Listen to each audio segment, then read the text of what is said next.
अस्सलाम वालेकुम, मैं डॉक्टर आसमा आपसे कॉस्मी सर्च हॉस्पिटल सैदपुर रोड से मुखातिब हूँ। आज का हमारा टॉपिक है कज़न मैरिज और उसके साथ आने वाली कॉम्प्लिकेशंस।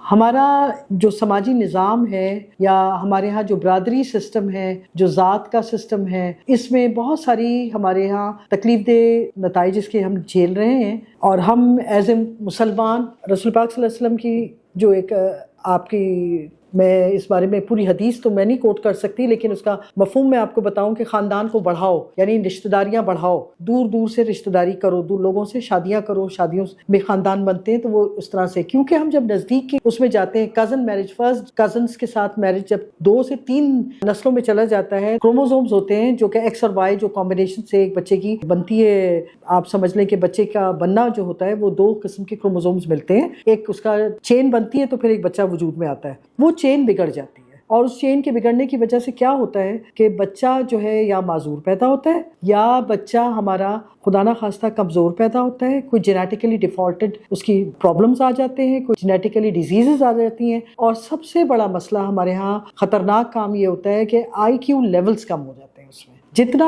आप उसको कज़न मैरिज कर नज़दीक जाते जाएंगे उतना मसला बनेगा आपके लिए। और एक और बात मैं आपको बता दूं, ये बड़ा बर्निंग टॉपिक है। हमारे यहाँ थैलेसीमिया बढ़ने की बड़ी वजह कज़न मैरिज है। सबसे बड़ी वजह हमारे यहाँ थैलेसीमिया बढ़ने की यह है कि कज़न मैरिज है। कज़न मैरिज में जब एक बच्चा लड़का जो कि थैलेसेमिक माइनर है और उनको पता भी नहीं होता, नॉर्मली माँ बाप को पता भी नहीं होता कि बच्चा थैलेसेमिक माइनर है, उसकी शादी एक कज़न से जो कि थैलेसेमिक माइनर है उससे हो जाती है, तो जो उसके बाद बच्चे पैदा होंगे वो बच्चे डेफिनेटली थैलेसेमिक मेजर होंगे। और थैलेसेमिक मेजर बच्चों की उम्र इतनी ज़्यादा नहीं होती, दे मे सर्वाइव अराउंड 12 to 14 ईयर्स, और उनको फिर इन्फ्यूजन्स लग रहे होते हैं, उनकी कॉम्प्लिकेशंस हो रही होती हैं और वो तकलीफ दह मराहिल होते हैं। तो ये मेरा आप लोगों को एक एडवाइस है कि अपने बच्चों की शादियां खानदान से बाहर करें और काइंडली अपने बच्चों के जो कि एनीमिक है, जो खून की कमी का शिकार हैं, उनको डॉक्टर्स को दिखाएं ताकि इनके रेलेवेंट टेस्ट हो और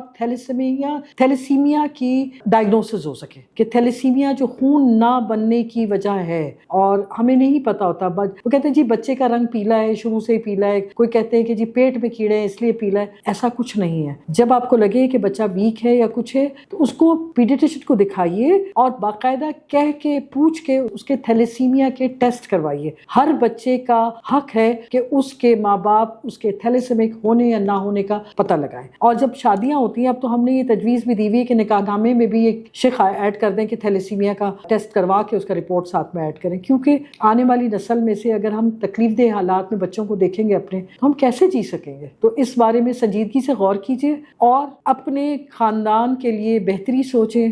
अल्लाह पाक ने हमें ज़ात और बरादरी और नाम और कबीला सिर्फ पहचान के लिए दिया था और इस बारे में बहुत क्लियर है कुरान मजीद में। इसलिए अपने ख़ानदान से बाहर निकलिए, अपने बच्चों की शादियां बाहर कीजिए और अपने स्टैंडर्ड्स जो है डिफरेंट करें। हमारा स्टैंडर्ड सिर्फ पैसा नहीं होना चाहिए, हमारा स्टैंडर्ड सिर्फ शक्ल नहीं होनी चाहिए, गोरी रंगत नहीं होनी चाहिए। हमारे स्टैंडर्ड्स वो होने चाहिए जो देरपा साबित हों, जिसमें सीरत सबसे पहले ज़रूरी है। तो काइंडली इस बारे में सोचिए और फैसले कीजिए। शुक्रिया।